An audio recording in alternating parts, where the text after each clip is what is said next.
Fala meus amigos, minhas amigas, Rodrigo Delbusso aqui, sou fundador de IBEP, Instituto Brasileiro de Excelência Pessoal e Profissional. Eu estou gravando esse vídeo para explicar, na verdade para tirar uma dúvida que eu percebo que as pessoas têm muito, que é a seguinte: o que é programação neurolinguística? O que é PNL? Eu percebo que as pessoas elas se confundem muito com esse tema, porque muito se ouve falar de PNL, tem um nome, né, complicado, então, e a pessoa não sabe exatamente o que isso quer dizer. Então eu queria gravar esse vídeo para te explicar de uma maneira prática, simples, o que significa. Se você olhar a palavra em si, programação neurolinguística, o que isso sugere para você? Sugere o seguinte: linguística vem da linguagem, neuro vem do nosso cérebro e programação significa programar. Então seria a programação do nosso cérebro através da linguagem. Agora, perceba que linguagem a qual eu me refiro não é linguagem apenas falada, mas a linguagem também que corresponde. A linguagem, na verdade, ela é decodificada através de três sistemas, né, de três formas pelo nosso cérebro, através da fala, né, daquilo que nós ouvimos, através da nossa visão e através daquilo que a gente é capaz de sentir, no caso o tato, olfato, paladar, enfim. Então é dessa maneira que a gente decodifica o mundo e essas são as formas de linguagem a qual eu me refiro. Então a programação neurolinguística seria uma reprogramação do seu cérebro a partir da linguagem. Agora, eu queria aproveitar também para relembrar qual é a principal definição que foi dada pelo Richard Bandler e pelo John Grinder, que são os co-criadores da programação neurolinguística.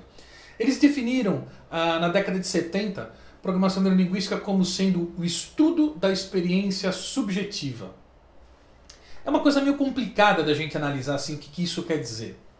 Mas é extremamente simples de compreender se a gente traduzir para uma forma mais simplória. Veja só, tudo que a gente faz na nossa vida, todos os comportamentos que a gente tem, todos os resultados que a gente obtém, eles vêm da onde? Eles vêm, na verdade, eles obedecem uma estrutura. Tudo que a gente faz tem uma estrutura. A programação neurolinguística diz o seguinte: se a gente entender, compreender qual é essa estrutura que a gente utiliza para ter um determinado comportamento ou resultado, a gente é capaz de alterar essa estrutura para ter um outro resultado, né? Trazendo para uma metáfora que vai simplificar bastante isso. Imagina que você vai fazer um bolo, digamos um bolo de laranja, sei lá. Quando você faz esse bolo, o que você precisa, além dos ingredientes, para fazer? Você precisa da receita, não é isso? Então, a partir do momento que você tem a receita, você passa a seguir os passos daquela receita. Então, imagina que a receita seria o que a gente chama de estrutura. Então, se lá diz para você quebrar, sei lá, 2 ovos e bater os ovos, tal, você tem que quebrar os 2 ovos, bater os ovos, a farinha, enfim, tudo aquilo, botar no forno por tanto tempo, untar a forma, sei lá. Tem aí uma explicação que vai te ensinar, vai te conduzir aquele bolo que você quer ter no final. Essa explicação é a estrutura. Pois bem, se você modificar essa estrutura, ou seja, se você modificar os passos dessa receita, qual que vai ser o seu resultado? Com certeza o seu resultado não vai ser o mesmo bolo que você teria seguindo ao pé da letra a receita. Entendeu? Então é aí que a coisa fica interessante. Se você analisar dessa maneira, você compreende então que o que a gente faz segue uma espécie de receita. Essa receita te leva àquele resultado. Se você alterar essa receita, você tem um outro resultado. E algumas pessoas me perguntam: tá, Rodrigo, isso é muito legal, mas de uma forma prática, como é que eu posso entender isso?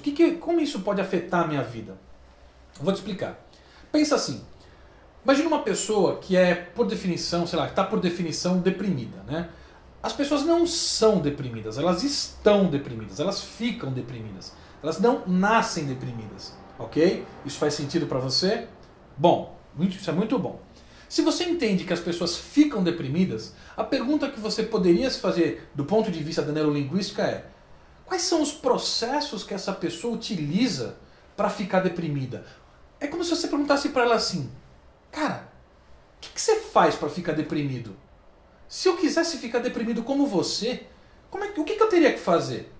Vamos imaginar, claro, que a pessoa soubesse te dizer, olha, para ficar deprimido eu faço isso, isso e isso. E na verdade esse é o grande problema. Às vezes a pessoa fica deprimida, mas não para pensar por que ela ficou deprimida. E simplesmente ela fica e não consegue sair mais. Agora, o grande truque está aí. Escuta, o que você faz para ficar deprimido? A pessoa talvez te responda, sei lá, eu sou assim. Aí você fala, não, pera lá, talvez você não seja assim.